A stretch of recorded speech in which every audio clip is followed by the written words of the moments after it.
साथियों नमस्कार। आज जिस पौधे के बारे में हम जानने वाले हैं उसका नाम है पित पापड़ा। तो स्वागत है आपका अग्निशिखा बेस्ट गार्डन में। आज मैं आपके सामने जो पौधा लेकर आया हूँ उसकी हम पहचान करेंगे, उसकी टैक्सोनॉमी जानेंगे, ये जानेंगे कि ये कहाँ कहाँ पाया जाता है, इसके अलग अलग नाम, आयुर्वेदिक गुण, इसके उपयोग और कितनी मात्रा में इसे लेना है और कौन कौन सी सावधानियाँ इसे लेते समय हमने रखनी है। साथियों, अगर आपने मेरे इस चैनल को सब्सक्राइब नहीं किया है तो कृपया इसे सब्सक्राइब कर लें, क्योंकि मैं अपने घर के आसपास पाए जाने वाले उपयोगी पौधों की जानकारी लेकर समय समय पर आता रहता हूं। और बेल आइकन जरूर दबा दें ताकि आपको हर वीडियो की जानकारी समय पर और मिल जाए। तो सबसे पहले इसे पहचानते हैं। इसकी पहचान करना बहुत ही आसान है। इसकी पत्तियां धनिए के पत्तों की तरह होती हैं। इन पत्तियों का रंग हल्का हरा होता है। यह एक सर्दी ऋतु में पाया जाने वाला हर्बेशियस पौधा है, यानी कि ये एक जड़ी बूटी वाला पौधा है। इसकी ऊंचाई बहुत ज़्यादा नहीं होती। ये खरपतवार के तौर पर गेहूं के खेतों में और खाली जगहों पे उगता है।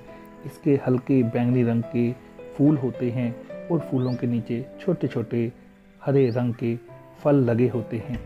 यह पौधा पूरे भारत में और पाकिस्तान में पाया जाता है। ये गेहूं के खेतों में सर्दी ऋतु में पाया जाने वाला पौधा है। तो अब आइए जानते हैं कि इसे अलग अलग भाषाओं में किस नाम से जाना जाता है। इसे इंग्लिश में फाइन लीव्ड फ्यूमेट्री कहते हैं। इसका साइंटिफिक नाम फ्यूमेरिया पार्विफोलिया है।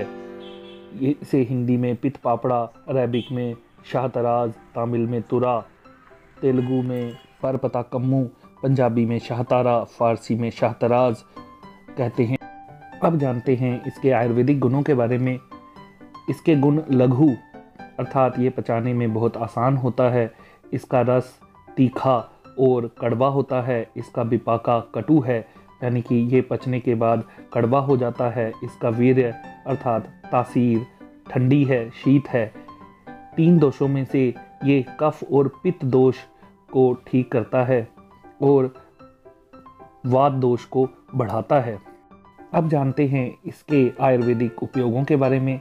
साथियों, इसका पहला उपयोग उनके लिए जिन्हें कोई जहरीला पदार्थ खाने से या किसी हैवी मेटल जैसे अरसनिक, मरकरी की वजह से जहरीले प्रभाव पड़ चुके हैं, या बहुत ज़्यादा मेडिसिन्स खाने से उनके साइड इफ़ेक्ट्स उनको हो चुके हैं, शरीर में बहुत ज़्यादा मात्रा में जहर इकट्ठा हो चुका है। ऐसी स्थिति में 5 ग्राम प्लांट ले लेना है हमने। इसके पूरे प्लांट को ही हम यूज़ कर सकते हैं, जिसमें इसके पत्ते, फल, फूल और जड़ आ जाती है। उसे 5 ग्राम पेड़ को लेकर हमने 200 मिलीलीटर पानी में उबाल लेना है, और जब 50 ml के करीब पानी बच जाए तो वह काढ़ा हमने 3 बार दिन में लेना है। और अगर हम इसका ताज़ा रस इस्तेमाल कर रहे हैं तो 2 से 3 ग्राम ताज़ा रस हम इसका इस्तेमाल करेंगे तो हमारे शरीर पर किसी भी प्रकार के जहर का दुष्प्रभाव समाप्त हो जाएगा। इसे हम 10 से 15 दिन या 30 दिन तक भी ले सकते हैं। अगर किसी को बुखार है, चाहे वो बुखार किसी भी प्रकार का है और वो बुखार उतर नहीं रहा है, ख़ासतौर पर अगर पित्त बढ़ जाने की वजह से बुखार है, तो हम पित पापड़ा और गिलोय का एक छोटा सा टुकड़ा और तुलसी के कुछ पत्ते डालकर हम एक काढ़ा बना लें, और उस काढ़े को लेने से हमें बहुत जल्द पसीना आ जाएगा और बुखार टूट जाएगा। अगर हमें यह प्रयोग सर्दियों में करना है तो हम 2-3 दाने काली मिर्च के भी इसमें पीसकर डाल सकते हैं, जिससे कि बुखार हमारा बहुत जल्द ही ठीक हो जाएगा। अगला प्रयोग उनके लिए जिन्हें बहुत ज़्यादा एसिडिटी रहती है, पेट में बहुत सी प्रॉब्लम्स रहती हैं, हैवीपन रहता है पेट में अल्सर बन चुके हैं या कब्जी रहती है, तो एसिडिटी और पेट की सभी समस्याओं के लिए यह प्रयोग मैंने खुद भी करके देखा है कि कुछ पत्तियां इसकी ले लीजिए और उसे ताज़े पानी के साथ चबाकर खा लीजिए, तो बहुत जल्द हमें एसिडिटी और पेट की सभी समस्याओं से आराम मिलेगा। तो साथियों, अगर हमारे स्किन में बहुत सी प्रॉब्लम्स हो जाती हैं, जैसे सोरियोसिस है, एक्जिमा है, बहुत बार हमें फंगल इन्फेक्शंस हो जाती हैं, तो उसकी हम बहुत सी दवाइयाँ खाने पर या बहुत सी क्रीम्स लगाने पर भी वह ठीक नहीं हो पाती, क्योंकि यह जो स्किन इन्फेक्शंस हैं ये हमें हमारे खून की सफाई ना हो पाने की वजह से होती हैं। तो रक्त शोधक के तौर पर पित्त पापड़े का इस्तेमाल बहुत ही अच्छी तरह से किया जा सकता है। ये बहुत अच्छा ब्लड प्यूरीफायर है। इसके लिए हमने पित्त पापड़े की पत्तियाँ और कुछ नीम की पत्तियाँ डालकर एक काढ़ा बना लेना है।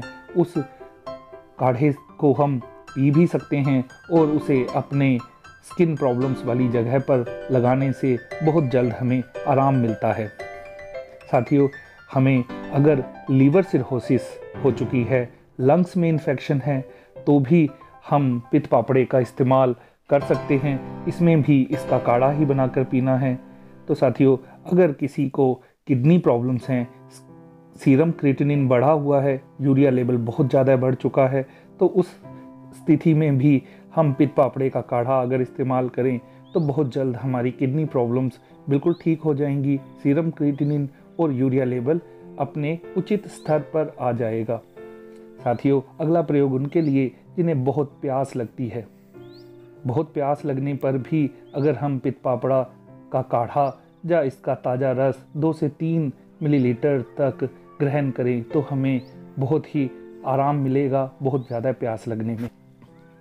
अगला प्रयोग उनके लिए जिन्हें डायरिया हो गया है, तो डायरिया में भी हम पित्त पापड़ा का काढ़ा इस्तेमाल कर सकते हैं। पित्त पापड़ा का काढ़ा इस्तेमाल करने से हमारा डायरिया बहुत जल्द ठीक हो जाएगा।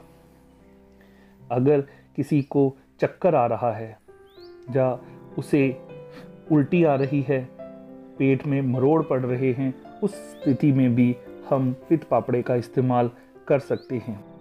साथियों, अब जानते हैं कि कितनी मात्रा में हमने पित्त पापड़ा इस्तेमाल करना है। अक्सर हमें जड़ी बूटियों का उपयोग तो पता होता है, लेकिन उसकी सही मात्रा, उसकी सही डोज का पता ना होने पर हम उनका इस्तेमाल सही ढंग से नहीं कर पाते। तो अगर आप इसके ताज़े रस का इस्तेमाल कर रहे हैं तो 3 से 6 मिलीलीटर तक ही इसके ताज़े रस का इस्तेमाल करना है, और अगर आप इसका काढ़ा बनाकर ले रहे हैं तो 50 से 100 मिलीलीटर तक काढ़ा ही इस्तेमाल करना है। उसे भी हमने दिन में 3 बार की डोज में बांट लेना है। सुबह, दोपहर, शाम हम इस 50 से 100 मिलीलीटर काढ़े को इस्तेमाल कर सकते हैं। अब जानते हैं कि क्या क्या सावधानी हमने इसका उपयोग करते समय रखना है। इसका प्रयोग करने में हमें किसी अच्छे चिकित्सक या वैद्य की सलाह ले लेनी चाहिए। अगर आपको पहले से कोई बीमारी है, कोई महिला प्रेग्नेंट है, तो इसका इस्तेमाल करने से पहले अपने डॉक्टर से पूछ लें। वैसे तो ये कोई भी दुष्प्रभाव नहीं डालता, ये बिल्कुल भी जहरीला नहीं है। इसका इस्तेमाल लंबे समय तक बिना किसी चिंता के किया जा सकता है। साथियों, मुझे उम्मीद है कि अब आपको पित्त पापड़ा के बारे में उपयुक्त जानकारी मिल गई होगी। अगर आपको यह जानकारी अच्छी लगे तो लाइक, कमेंट और शेयर करना ना भूलें। मेरे इस चैनल को ज़रूर सब्सक्राइब करें। वीडियो देखने के लिए बहुत बहुत धन्यवाद।